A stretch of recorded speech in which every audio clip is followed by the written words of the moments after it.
Welcome to Tales from Flat Space, a podcast of science fiction and fantasy by yours truly, Gina A. Pond. Just know that the stories in this podcast may contain content that could be disturbing to some listeners. Listener discretion is advised.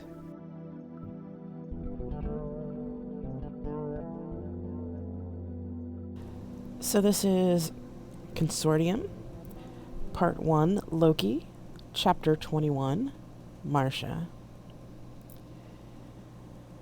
The trip back to the station seemed to take much longer this time. I was impatient to see if I could communicate with these beings, although Jack's parting words stuck with me. What if the humans did something to them? It was definitely a possibility. Fortunately, Papa was right. Humans were horrible with difference, no matter how far they seemed to have come. But what if it was only about communication? What if it was just an accident? I prayed that Jack and Papa weren't completely right in this. I tried to take a nap, but was too keyed up to sleep. I double and triple checked the pressure suit. I went over the data again. My readings show you are agitated, Marcia. Why is that so? Oh, sorry, Spot. I'm just nervous and excited. I don't understand why you apologized to me. Why are you nervous and excited? I sat in the pilot's seat. I know that these are dangerous circumstances and that we're trying to figure out why the plant things are on the stations. But humans haven't had any first contacts. We don't even know if there is any other sentient life in our corner of the galaxy. It's my human curiosity that's excited, Spot. There are other sentient life forms, declared Spot. What? I asked. Survey has encountered systems with sentient life in various stages. The AI steer humans clear of them. I didn't know what to say to that. A bit of anger rose in me at the first again, and Survey's control of humans in Survey and Unity space. It did take the wind out of my sails, since that meant that Survey ships have seen that there is other life out there. That would mean that I wasn't the first human to see them. But you are going to try communicating with them.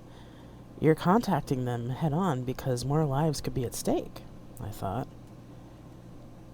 Has Survey ever contacted any of them? I asked. No. So I would be the first human to try and communicate with an alien. I laughed. Why is this important to me anyway? I asked myself. The only real reason I could think of was that humans have been fascinated with other sentient life in the universe, since humans could look at the stars and dream. I also had to admit that communicating in this way, and maybe having an explanation of how spirits worked, was, for me, revolutionary. It made me wonder if this decoherence was true for all spirit communication, or just for these beings. I sat thinking of this while we finished our trip to the station. My thoughts were interrupted when I started floating out of my seat. I laughed. I take it we're here, Spot? Yes, Marcia. Preparing for excursion to the station. I nodded and headed to the back of the demon. Back so soon, Em? Said Malcolm. Spot trilled. Rise in decoherence, Marcia. Thanks, Spot. Make a note that there is a visitation. Yes, Marcia. Malcolm smiled and sat in his usual place on the gel tank steps. So, you're going back over there? Yes, Mal. Will you be over there when I get there? Possibly. If you need me to explain things. I rolled my eyes. Spirits. He laughed, then disappeared. I shook my head and continued to put on my suit. The station was still dark, and still creepy. Spot's device was showing much more decoherence than there was in the demon. I walked along the hall, waiting for a spirit to come see me. I'd forgotten just how bad the carnage in the station was, and tried not to look too hard at the bodies. Thankfully, I was in a different part of the ship from the daycare that I first saw. Who are you? A voice asked from behind me. I'm Marcia, I said, turning around. Before me stood a man in a plain outfit, similar to the one I had seen Alpha's captain wearing. He stared at me for a while, then said, I don't know you. You don't belong here. He turned and started walking away. I followed him. Wait! What happened here? Can you tell me? I yelled after him. But when I turned the corner, he was gone. A snicker came from behind me. Are you going to try and fix everything, priestess? You're a long way from home to be doing that. Better for you to fix yourself. My anger flared as I turned around. This time there was a man before me who had blue skin and only wore a flimsy white robe. He was stunning in his beauty, but I knew who this was. I can't fix anything, Peacock Angel, but I can certainly try and make things better. Wise words, priestess. He sauntered over to me, touching my suit with a caress that would have been torture for other people. I just stood there and let him examine me. Humans need so much protection. You're so fragile. What happened here was a waste. What did happen here exactly? Who are you? I asked. Oh, well, we are who we are. There are others who want nothing to do with you, but I find you interesting and dangerous.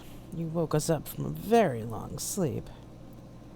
He stood in front of me, looking me in the eyes. Felt as if he was looking straight into my soul. But why you, fragile human priestess? What makes you so different from the others? He brought his hands up to my head, and suddenly memories flashed through my mind. Memories of my childhood, of university, of Diana, then Unity, of my training on Ujima Colony, my work as a chaplain, then the trip here. What I did to Jack. Tears came to my eyes as the memories flooded my mind. I tried to step back, but it was as if I was paralyzed. Finally, after what seemed like an eternity, he dropped his hands. I see. You are not from here. The old man was right. You don't belong here. I'm from a different part of space, I said, finally getting my body to work again. I see that, priestess. So are these humans. But they are here and need to be dealt with. He gave me a long look. But I think you might change things for the better. Go back to your ship, fragile priestess. We will come for you. But I have questions, I said, as he turned to walk away. What makes you think you're entitled to the answers? He said, and disappeared. Anger rose again as I stared into the space that the blue god had occupied. What the hell is that supposed to mean? I asked into the hall. There was no answer.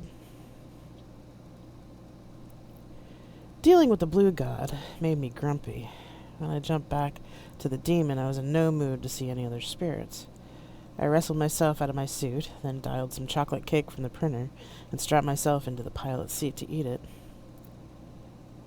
You always did like sweets when you were grumpy, said Cheryl from the seat next to me. I sighed. Yes, well, you'd be grumpy too if you had a god grope you and remind you of all your failings. He was just trying to learn, Marcia. I gave a snort. He could have just asked me questions. I turned away from Cheryl to one of the screens in front of me. Spot, show me the decoherence data from when I was on the station. Yes, Marcia. The data scrolled by, although I was paying more attention to my cake than the readouts. I was also hoping that Cheryl would just go away.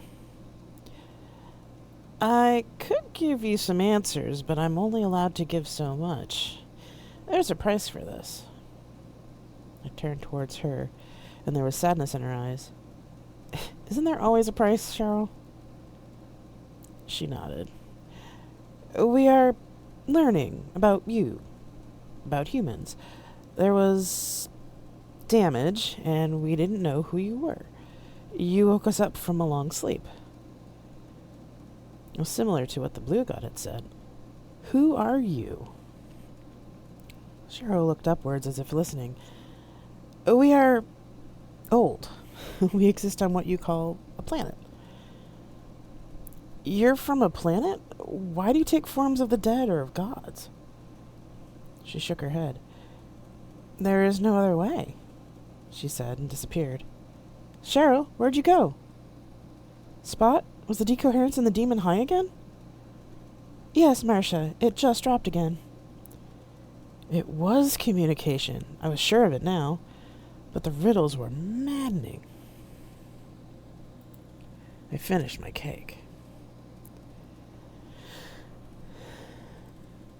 The next time I went into the station, I asked Spot to place me in the outermost level, closest to the vines. As I suspected, Spot detected the strongest decoherence at that level. There weren't as many bodies here, as the outer levels contained mostly workshops and maintenance bays. The outer walls had spots where the vine and metal came together, creating a beautiful pattern of metal and wood on the walls, which intrigued me. These spots had even higher decoherence than the general atmosphere. What if the vines were like an antenna, I thought? If I touched one of these spots, would I be able to talk with them better? I touched one of the spots with my gloved hand. You sure you want to do that? Cheryl asked. No, but if it can help me to understand better, I'll do it.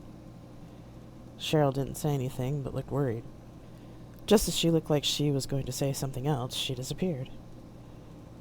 A figure in a black cloak appeared before me. You are quite persistent, child. We did not ask for you to be here, came the Morrigan's voice. But I have to talk to you. I need to know why you covered the human stations in vines, and why you killed these people. The goddess considered me a moment. You should leave, she said, and disappeared into the darkness of the hallway. No, I won't, I yelled. I want answers. I ran down the hall after her, but it was empty again. The rational side of me thought the Morrigan was right, that any other answers might be elsewhere, or Jack and Loki may have received some of the return pickets by now. But a part of me thought that maybe, if I could get close enough, that I could reach them. Maybe even reason with them before we reached the other stations. I had an idea then. I kept walking down the hallway until I found what I was looking for. The airlock was open, and I stepped inside. Marcia, this is not recommended, said Spot. I need to try this, Spot. Be ready to jump me out if necessary, I ordered. The risk of rupture to your suit will increase. It is too dangerous. I will return you to the demon. No. I let go of the picket into the hallway and closed the airlock door behind me. I cycled the doors, and the outer door opened. The spinning of the station pulled me out of the door, and I landed like a spider in the web of vines. As my consciousness faded, the little girl's voice came to me. Ooh, you're in trouble.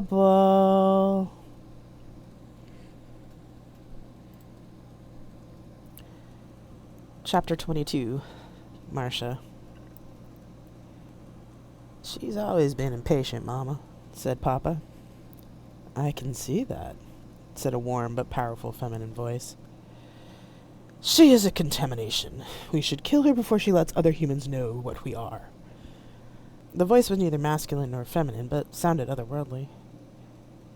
I think humans are interesting, said the voice of the peacock angel. You would, said another voice she didn't recognize. Where am I? She thought. I remember going out the airlock. Folks, she can hear you, said Papa. A room resolved around her. It was round and made of the vines she had seen on the outside of the station. Around the room, on 7 pillars, were chairs, with the middle one being the highest. In the middle was the Black Mother. On her right was Papa Legba, the blue god, and what looked like Jesus. On her left was the Morrigan, the little girl, and a spirit she didn't recognize. To her, it just looked like a black cloud. I don't like them, said the little girl. They were mean.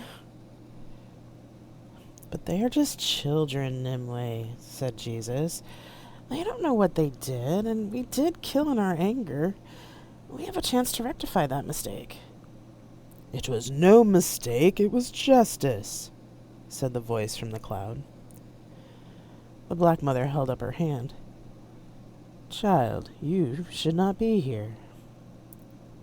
But what happened? Why did you kill the people on this station? She asked. The goddess frowned. This was unfortunate, but none of your people listened to us. Not at home and not here. Why is it that you can listen? Unfortunate? But all the humans were killed. They did not listen, shouted Nimue. I already told you that. Jesus stepped off his chair and came over to where she now realized she was hanging from a wall of vines. He looked into her eyes, and memories again floated through her mind. She is different from the other humans here in our space. She comes from Earth. There are many more where she comes from. Have I not told you all that? Said Papa Legba. She came here looking for answers, friends. She at least has the mind to understand. Do we really want to throw this chance away? But she will bring others. They will slaughter us, yelled the cloud. We should kill her now. No, boomed the Black Mother. There has been too much death. There is always too much death, said the Morrigan. It seemed that the cloud would not listen, even to the Black Mother, and shot out of his chair and towards her. She tried to put her arms in front of her face, but her arms were stuck on the vines. Before the cloud could envelop her, the Black Mother's voice again boomed out, No! The room shattered like glass. Marcia! Called out a voice. I opened my eyes, only to see stars. I was tumbling around with pieces of vines all around me. My suit felt stiff. She's free of the vines. Spot, can you bring her into the demon? Yes, Jack. Space winked out for a moment, then I was floating in the demon. My helmet popped off. I tried to move, but again the suit felt stiff. Spot? We will have to wait for your body to reacclimate to atmosphere before we can get the suit off, Marcia. It appears to have some of the vine material in it. Spot, said Jack over the comm channel. Is she awake? Yes, she is conscious. Oh, thank goodness, he said with relief. What the hell were you doing? Trying to get answers, I said. I hope it was worth it. You were stuck in those vines for 6 hours. What? Spot called us after an hour when he couldn't free you from the vines. We were analyzing them, trying to see if we could find a way to free you. Then suddenly all the vines fell off the station, and you floated with them. What did you do? I paused, thinking about the vision I'd seen. I wasn't entirely sure what had happened, but I knew I wasn't dead. I don't know, Jack. I honestly don't know. We'll need to pull them with us until Marcia's ready to come on board, Jack, said Loki. Right. I'll come aboard in a few hours to see if I can get you out of the suit. Thanks, I said, and I let out a sigh. Once we got back to Loki, Jack freed me from the suit. Apparently, the vines died when they broke apart, and Jack was able to cut through.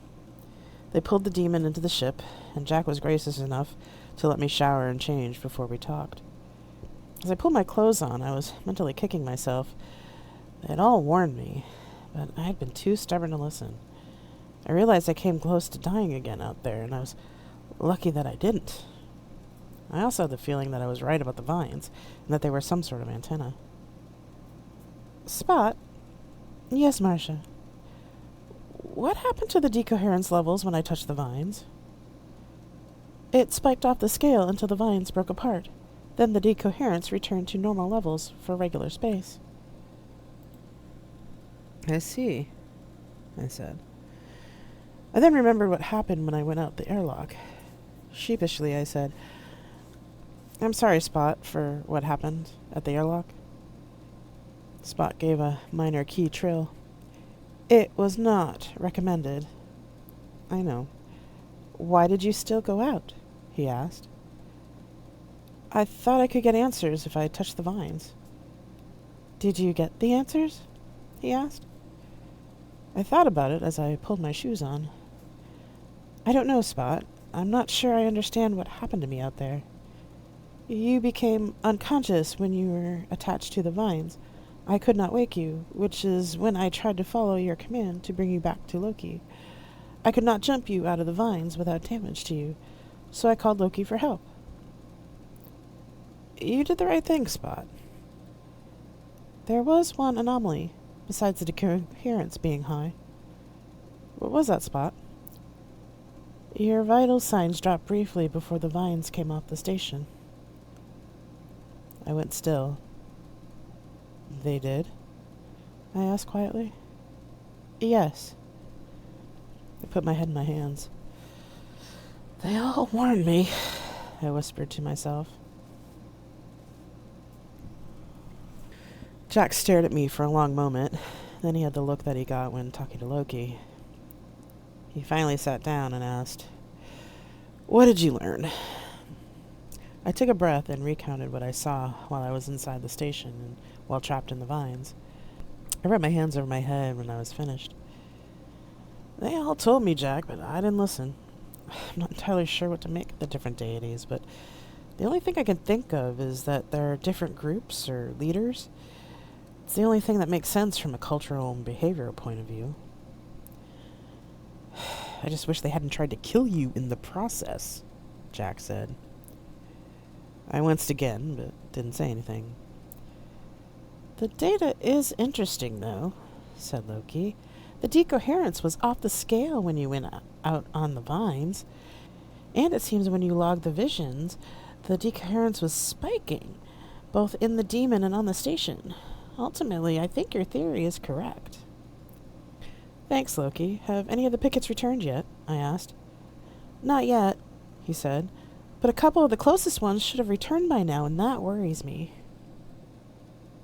The closest stations to here, Kahlo and Carver, should have sent replies within a week, but nothing has come back. We have a few more days for the next furthest stations, Jack continued. We were discussing while you were at the station if we should move to one of those two stations rather than remain here. I nodded. It might be a good idea.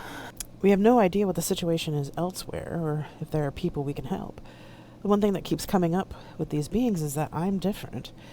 I think it's my training and knowledge of spirits that helps me connect with them. I paused. I think maybe I can help those who are the most afflicted by their communication by teaching them what I know. Jack frowned but nodded. I don't think there's any more we can learn here. I took a breath. Loki, is there something you want to do or need to do for Alpha? Do you have any special things that you do when another of your kind dies? I asked gently. Jack's face contorted with a mix of pain and grief. I waited. Eventually his face relaxed and he nodded. Loki wants to blow the station. It's just a shell now, and he sees no reason for it to remain.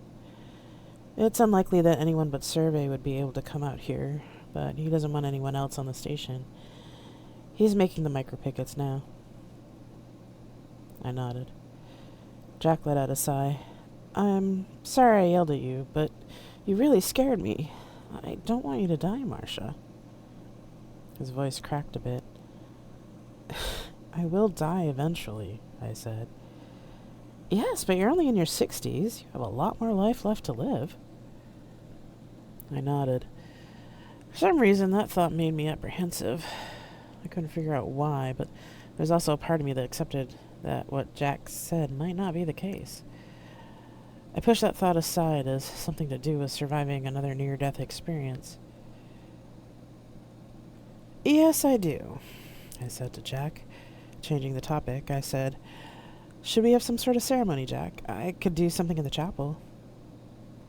I think Loki would like that. It doesn't have to be anything fancy. He paused. Excuse me. He got up from the table and left the room.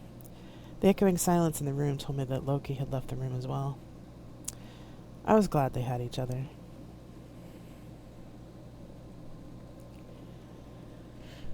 I lit all the candles on the altar. We are here to honor the life of Alpha, firstborn of Loki. We are here to honor the life of Joseph, his captain, and all of the human lives lost on the station. While we return them to the elements of which they were born, we also know that what is remembered lives. Jack was standing in the middle of the room, looking out towards the station. We were too far away to really see it, but Loki had positioned us so the chapel windows were in the right direction. I stood next to him. He nodded to me, then looked out the windows again.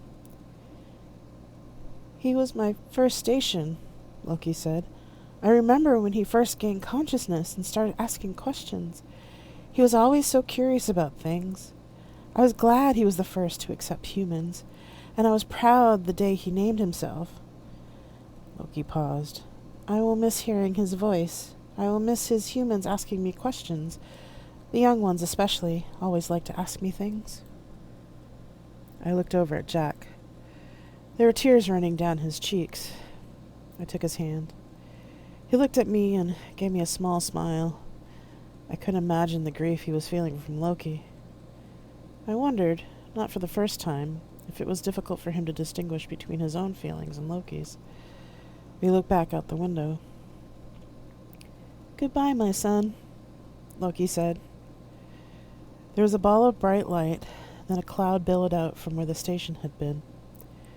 Jack fell to his knees, openly weeping. I grabbed a cushion and put it next to him. I went to grab another one for myself, and when I came back, Jack was curled up in a ball. I set mine down next to him and just sat with him and Loki while the cloud dissipated into space.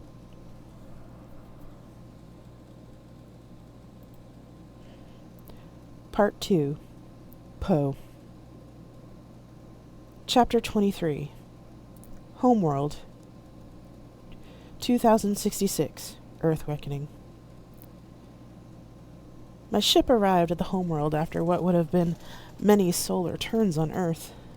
I missed my swamp, but the familiar sunlight, air, and water of home was a comfort. As the seed ship came closer to the planet, I realized that I had not heard from any of the others. That was strange. I should have gotten some sort of message as I approached. I stopped in orbit and called out. There was no answer. I steered the ship into the atmosphere. Each continent was covered with growth, some older, some new. There were younger saplings and young adults mixed with older and much more mature people. But no one answered my call, no matter how much and how loud I called. Finally, I gave up and brought the ship to my own familiar continent. I landed in one of the bodies of water near the ocean and let the ship sink into the soft clay of the marsh. The cypress tree looked different than all the other trees on the continent, but it also somehow fit. As I extended my roots further out, connecting with my progeny and with my now ancient self, I realized, when I touched them, that they were all asleep. Going deeper, towards the core, I could read some of the data that the others had brought from their own journeys. Finally, I saw a message. You are the last to return. We know you will find this when you land. It is time for the great sleep. Sadness came on me, as I knew I wouldn't be able to share my knowledge in the conscious world until we woke up again. I couldn't explain the nuances of those who were so different from us, but I had a feeling that in time we would wake up and encounter humans again. I didn't know if it was Legba's premonition or just the feeling that what had been left behind of myself would not sit idle. I tucked the node into the marsh and connected it to the roots of my own continent. The data disseminated like sap, and I went to sleep knowing that we would dream. Approximately 700 Earth years later. The rage started on one of the northern continents. It traveled like a wave across the world, waking people up who wondered what had happened to cause this rage. Being on the southernmost continent, the wave came to us last. It was short, but clear message. Child killers! After a while, the images came of a black metal box, beings coming and going from it with supplies and tools. Some began digging up the soil, and others were testing the water. Time passed, and after their initial work, they seemed to plot out areas with sticks and string around the younger people. I recognized what they were doing before I saw the data of them cutting the people down, knowing that these were humans. Roots came up and tried to stop them, and the humans ran for their ship. When they were all inside, Roots came up and surrounded the ship, encasing it in a seed. While I was horrified at the slaughter of the children, I knew that the humans had no idea what they had just done. I tried to send the data to all my siblings, but none of them were listening. I pushed the data from the node out faster, trying to let them all know that the humans won't understand them in the normal ways, and that we had to find those who could talk to us. But none of them would listen. The traditionalists and the children had sent ships to retaliate before I could fully wake and stop them. When their ships returned, they told tales of the humans living on metal cylinders. It had killed people on the station where the murderers came from, and contained 2 others. They set the containment vines to broadcast a warning for the humans to leave them alone, but they were shocked that the humans couldn't understand them. I was horrified. The murders of the children and the humans were both horrible mistakes. I copied the node into 6 smaller seed ships and sent them to each continent with a message. These are humans. They cannot understand us in the normal way. What have you done to them? The seeds sunk into the ground, where they landed and disseminated the information I had collected on humans. I could feel the response coming back of horror and shame. Except for the traditionalist. The mother sent a message. Let us merge and see what has happened to the humans. We will try to communicate with them. I sent an additional seed to the one I had already sent, and it merged with the others. A collective ship formed and left the homeworld. The first metal cylinder contained nothing but corpses. I manifested to see if I could talk to any of the humans, but all I found were spirits of the dead asking why this had happened. There was nothing that could be done for them. The second cylinder also had nothing but corpses. Part of it looked as if it had melted from some sort of explosive. I knew that humans were capable of making extremely dangerous weapons, so I knew that whatever happened must have killed the rest of them. The third cylinder had some people alive in it still, but many were dead. Someone had seen to the disposal of the dead ones. Surprisingly, there was a human who felt like my boys back on Earth, and they had been talking to a part of me that had been activated by our signals. I signaled the others that there was a human who could possibly talk to us in the cylinder, and asked them to observe the human, so that they could understand better. All but the traditionalist agreed. What was the most difficult, however, was learning that only the young human was spared the madness that our communication could create. We have murdered many more than the number of children they killed by now. This is unacceptable. We must take away this containment, I pleaded. They murdered children for no reason. But they did not understand what they were doing. They could not hear us. Are we not as much at fault as they are? Your data shows humans as volatile. Will they not come back to harm us eventually? Humans are volatile, yes, but they can do great things when given the chance to do so. They are a threat. We cannot let them exist in our space. No, they aren't. The mother sent out a call for silence. Let us evaluate this human who can talk to us. If we can establish a way to ask them not to come to our planet again, then according to the last journeyer's data, they should obey that wish. I will not, said the traditionalist, and became silent in the merge. I was worried, and expressed that to the mother. She, too, was worried. But she will bring others. They will slaughter us, yelled the traditionalist. We should kill her now. No, ordered the mother. There has been too much death. There is always too much death, said the decomposer.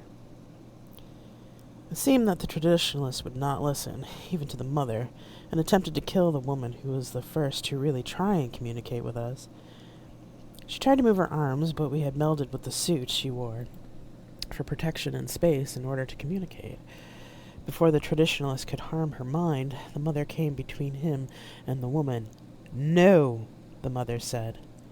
The traditionalist didn't listen, so the mother cut off all communication with the cylinder before the traditionalist could pull the full force of himself through the vines. You are all fools, he said, and detached his seed from the merge. Chapter 24. Poe.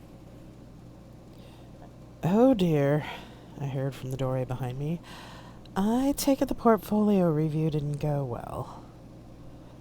I sighed and lifted another forkful of cake to my mouth. What gave you that idea, Mama J? The honey cake and the sarcasm, she said, sitting down at the table with me. She wiped her hands with a paint-stained rag, then put it aside. She looked at me with an understanding gaze, but there was pity in it, too, which pissed me off. I stabbed at my cake. What happened this time? Jenna said my work was good, but not enough to continue working with her. I pushed the chunk of cake around on the plate. Well, maybe ceramics isn't your thing. You could always try. No, Mama J, I don't want to try something else. I'm an okay artist in anything I do, but none of it feels right. I looked at the rest of the cake and felt nauseous. I picked it up and put it in the recycling unit. I turned around. Mama J looked worried. Do you want to go into academics or the sciences? You have to stay here if you don't want to. I'm sure when Loki comes back this way, he could bring you to wherever you wanted to study. You could even go to Summit for a while if you felt you needed to. I don't think I need to do that, I said. Honestly, Mama, I don't know what I want to do. I feel like I should be doing something, but whatever that is isn't here. I sighed again as I sat back down at the table. Can't I just have a break for a while? Break from what? Asked Jules as he sauntered in. He still had his Zero Ball uniform on, and he put his bag next to the doorway before heading straight for the printer. I take it the review sucked again, Poe. Too bad. You need to choose something soon, though, or you'll end up in waste extraction. I rolled my eyes.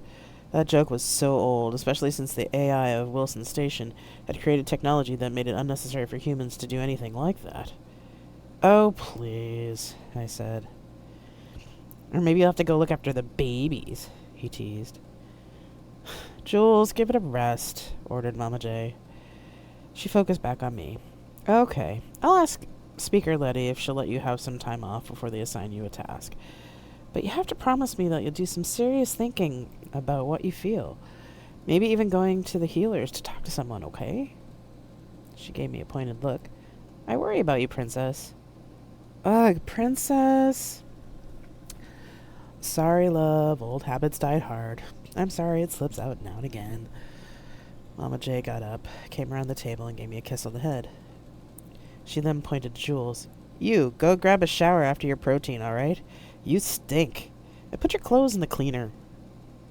Yeah, okay, Mama J. I stuck out my tongue at him. He waved as he took his bar and left the room. Mama J moved over to the cooking unit and started to dial in food for dinner. I got up to go to my room. Hey, she said. Yeah? I love you, Peanut. I sighed. I love you too, Mama J. No one forced me to stay up with the family after dinner. All I really wanted to do was curl up in bed and not talk to anyone. I did curl up on my bed, but I ended up looking through school applications and apprenticeships. You know that's not what you want to do, Poe. I jumped. Jeez, Tilla, you scared me. Aren't I supposed to do that? I mean, I am a ghost. The girl sat on the end of my bed, visible, but I could also see through her. Besides, I'm right. I rolled on my back and stared up at the ceiling. Yeah, you are. I have a feeling something is waiting for me to find it, you know? But I don't know what it is yet. Maybe it's something to do with why I can see you even though you're dead? Tilla shifted on the bed but didn't say anything. She seemed to have a worried look on her face. I sat up. Tilla, do you know something? I asked. The ghost looked around as if someone else was watching. Listen, you believe I'm real, right? Of course. You've been able to tell me too many things that I wouldn't know just to be my imagination. Well, there's something coming and it's going to be hard. You'll need to talk to Loki when he comes. Loki? Are you kidding? I'm just a kid. Kids don't talk to Loki the Savior. Tilla sighed. I told them you wouldn't believe me. Them? Never mind. The girl paused, as if hearing something from somewhere else. I gotta go. Tilla, I called quietly, but the ghost was gone. There was a knock at the door. I laid back down on my side with my tablet. Come in, I called. The door opened and Daddy Shen came in. He closed it behind him, then sat at the end of my bed. Hey, Poe. Mama J told me about the review today. I sighed and rolled onto my back again. Yeah. You want to talk about it? I thought about saying no, but then said, why do I have to decide now what art or career I want to do? Can I just learn more things? Or, I don't know, how come so many people know what they want to do at 14 and I don't? Oh, Poe, not everyone knows exactly what they want to do. And you know a lot of people change careers. Humans in the Consortium live quite a long time, so you have plenty of time to try new things. Yeah, but why does the council assign us tasks if we don't take an apprenticeship at 14? We still have to go to school for half the day. You know why, Poe. After your naming day, you're no longer a child, and you're expected to contribute to the welfare of the station. Frida provides a lot for us, but can only do so much. We are her hands for the things she can't do. Yeah, I know, I said with a frown. He rubbed my shaved head. You never know, Poe. You might find what you're supposed to do in one of the tasks you're assigned. After your time off. After Mama J already asked? I said, feeling a bit better. Daddy Shen nodded. Yep, you have 2 weeks off. Mind you, you'll still need to do your chores, but your time is your own. Just let one of your moms know where you are if you decide to spend the night with one of your friends or go to one of the hostels, okay? I smiled. I will. Thank you. You're welcome. And thank Mama J when you get up in the morning. She's the one that really pulled it off. I nodded. 2 weeks to myself. How cool was that? Good night, sweetie, he said, standing up and kissing me on the forehead. Night, Daddy, I replied. He left and closed the door behind him. I put the tablet on the floor. Lights off. 2 weeks of freedom. My smile stayed with me as I drifted off to sleep. I spent the first couple of days at home, mostly just to figure out which hostel I wanted to go to. In the end, I decided to go to the one that was far from our quarters as possible. Mom and Mama J didn't say anything to me about it, but I think they knew that I wanted to just be away from our section. I think Daddy Shen had an idea that's what I'd do, too. Papa seemed oblivious, but he usually didn't really think much beyond his current novel. He did say goodbye when I left, though. I suppose he wasn't that oblivious. Instead of going straight to the hostel, I decided to take the core tram to the Mercado at the edge of the station. I bypassed most of the shops and food stalls, only stopping to get a horchata. How could I not get my favorite while I was on vacation? I took the bottle from the woman selling them, gave my thumbprint, and continued to my destination. When I got there, I breathed in the smell of plants and the view of the stars as the station rotated. The Stella Arboretum was my favorite place in the whole station. It was one of the few places where you could really watch the stars without someone interrupting you. I took a few deep breaths as I strolled through. It was early afternoon, so it was really quiet. I slowed down, sipping my horchata and just enjoying the quiet. Halfway into the Arboretum was my most favorite spot on the whole station. It was a half circle of trees about 3 deep, with a small grassy spot close to the bottom of the floor-to-ceiling windows.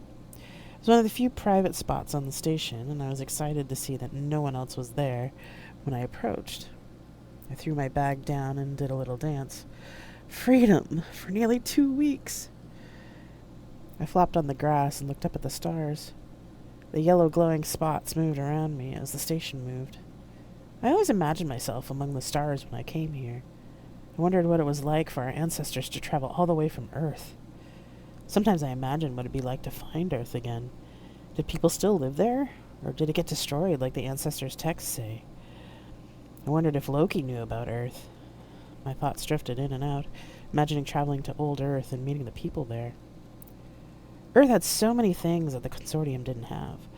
I found books in the archives that talked of gods and spirits, ancient Greek gods that could call lightning or thunder, goddesses that could exist in different times or were warriors, gods who taught compassion and love, and even gods that were once people. What would it be like to have those religions still today? Daddy Shen always tells me that only the ancestors are real. But, I thought as I started to get drowsy, how does he know that the gods of Earth aren't? I was startled awake by a rustling in the trees. I must have been asleep for a while, I thought, since I could hear more people walking in the arboretum. I sighed, about to resign myself to checking in at the hostel, when I heard someone walking in the grass behind me. I sat up and turned to look at who had come into my space. It was a man with dark skin and a shaved head like mine, but wearing an ancient Earth-style suit instead of the long tunic and loose pants that most adults wore on the station. He was brushing some dirt only he could see off the sleeves when he finally looked up and saw me. The strange thing was that I knew he was a man and not non-binary or anything else. It almost felt as if I knew who he was. "Oh, hello. I suppose I'm not the only person on this station who likes this spot," he said with a wide smile. "I was just about to leave," I began, reaching for my bag. He held up a hand. "Don't leave on account of me. I don't mind sharing. It's not as if I own this spot." I blushed as I realized I had been thinking of it as my spot.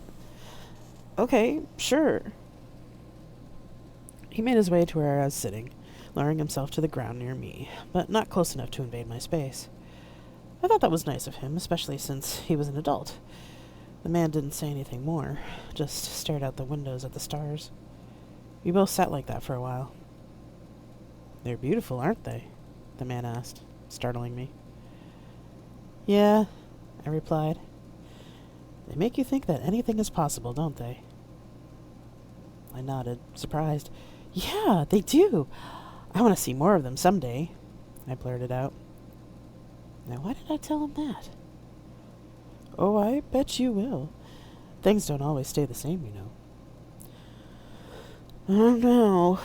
My life doesn't seem to be going anywhere but to be assigned boring tasks for the rest of my life," I sighed, and put my chin on my knees. The stars rotated as I watched them. "Oh, friend Poe, I can guarantee you that your life will not be boring," the man said. "How do you know?" I asked. "I have a feeling. Trust old Lazarus here. I will never lie to you." "It's a nice thought, Lazarus, but—" I turned to tell him that he didn't look old to me, but the space where he had been sitting was empty. How did he leave without me noticing? I shook my head. Am I now talking to imaginary adults? Or maybe even a dead one? I shuddered at the thought, got to my feet, grabbed my bag, and started for the hostel. Lazarus couldn't have been my imagination. He made noise, I thought. I vowed then that I'd come back tomorrow to see if maybe I could talk to him again. He may not be real, I decided, but at least he seems to think I'm worth something.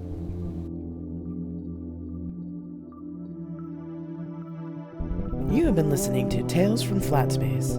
If you want to support me in my writing, there are many ways to do it. Share this podcast, follow me on my Twitch channel, or buy my books. All you have to do is go to revginapon.net and click on the relevant links. Thank you very much for listening, and I'll see you next time.